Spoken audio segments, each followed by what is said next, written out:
Rose rugosa. Old-fashioned roses make the best medicines. Avoid using hybrid roses. Roses are sweet, astringent, and lightly cooling in medicinal action. Gather the petals before the flower is pollinated from the flowers that have a bright sunny yellow center. They have not been pollinated yet and are producing a scent to call to the bees. After pollination, the center anthers turn brown and dry up. The scent is weaker. Soon the petals will fade and drop. Rose petals added to your medicinal preparations will impart a pleasant flavor. To use externally, gather the leaves before the flower buds appear. The petals bring delight to the senses, lighten the spirits, and are mildly astringent. The hips are full of vitamin C, and best gathered after a hard frost. Hidden within the seeds is a storehouse of vitamin E. The whole hips were traditionally set before the late winter to use as a blood purifier.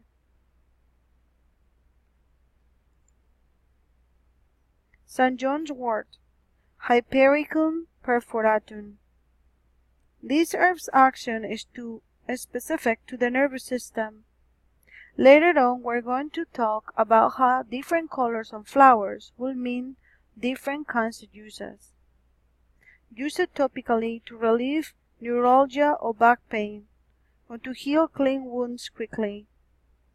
Drinking the tea calms nervous tension, and it can even ease clinical depression.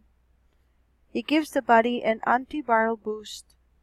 Look carefully at the leaf, and you'll see tiny black dots. This is where the medicine lies. About a week after the flowering, pick a blossom and rub it to your palm. If it leaves red-purple streaks behind it, the plant is ready to gather. Gather the top quarter of the whole plant.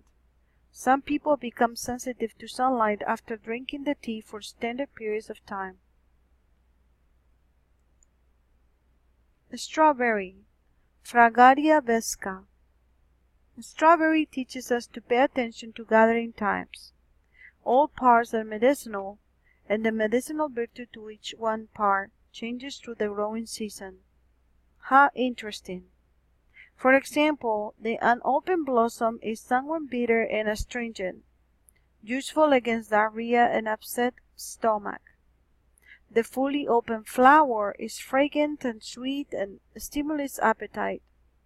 The stalk in early spring is a tasty nibble. In midsummer, it stanches bleeding from a cut.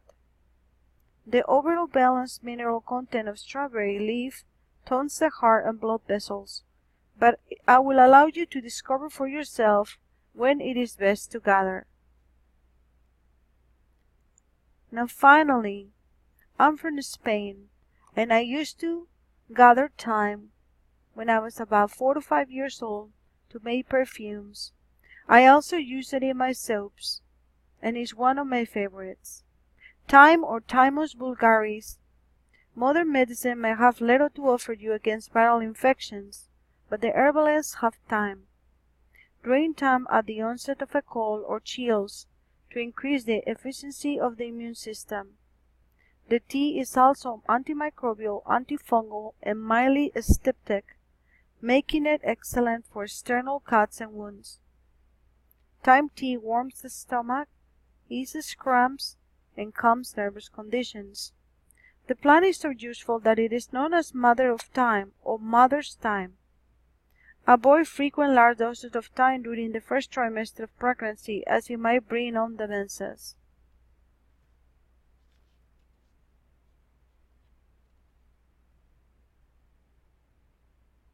In the next lesson, we're going to be talking about violet, walnut, and white pine to make finally the last 25. Thank you, and I'll see you in the next slide.